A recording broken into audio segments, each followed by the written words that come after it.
قالت روحي عيوبي، كبلت قلبي ذنوبي. ارجعي يا نفس توبي من ضياعي، من ضلالي.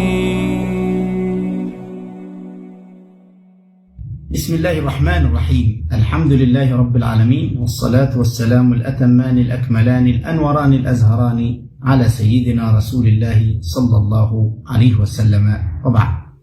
أهلا وسهلا بكم في برنامج علم وفكر على قناة راديو وتلفزيون زهرة مصر. معكم الدكتور محمود سيد محمد، إمام وخطيب ومدرس في وزارة الأوقاف وباحث دكتوراه بجامعة الأزهر الشريف. حلقتنا اليوم عن حوار ناجح. وقبل أن نبدأ حلقتنا لابد أن نعلم ما هو الحوار، وقبل أن نبدأ أيضا ما هو الهدف من الحوار، وهل جميع الأديان دعت إلى الحوار الناجح؟ بداية، إن المتأمل في حياة البشر منذ سيدنا آدم إلى يومنا هذا يدرك ما للحوار من أهمية عظيمة في حياة البشر، لأنه يسهم في تصحيح الرؤى المختلف عليها بين الناس ونقل الخبرات.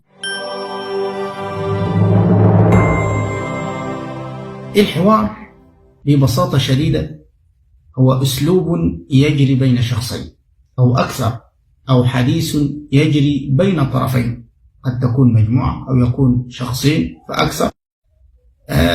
الهدف منه تصحيح الرؤى المختلف عليه، بيان وجهات النظر، نقل الخبرات. ولذلك الحوار لكي يكون ناجحا هو الهدف الأسمى منه ضبط الاختلاف المذموم. وبهذا علم إن في اختلاف مذموم وفي اختلاف محمود. الاختلاف المذموم لا يأتي بنتيجة، وإنما يكون فيه شقاق، ما فيهش تبادل خبرات، ما فيهش تصحيح الرؤى المختلف عليه. أما الاختلاف المحمود فيه وضع أهداف، هنبدأ إزاي، هنختم إزاي، إيه الثمرة المرجوة من هذا الحوار. ولو لاحظنا دعوة القرآن الكريم دعت إلى الحوار الناجح، بل بالدعوة الحسنى، حين قال سبحانه وتعالى: ادعو إلى سبيل ربك بالحكمة والموعظة الحسنة وجادلهم بالتي هي أحسن.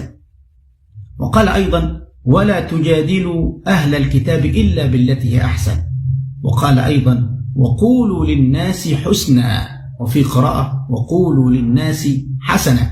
ولهذا كان الاختلاف آية من آيات الله، بل سنة من سنن الله الكونية، حين قال سبحانه: ومن آياته خلق السماوات والأرض واختلاف ألسنتكم وألوانكم إن في ذلك لآيات للعالمين. وبهذا نعلم أن الحوار أهمية عظيمة، فهو يساعد في نقل الخبرات بين الناس وتصحيح الرؤى المختلف عليها. إن شاء الله يتجدد بكم اللقاء، والسلام عليكم ورحمة الله وبركاته.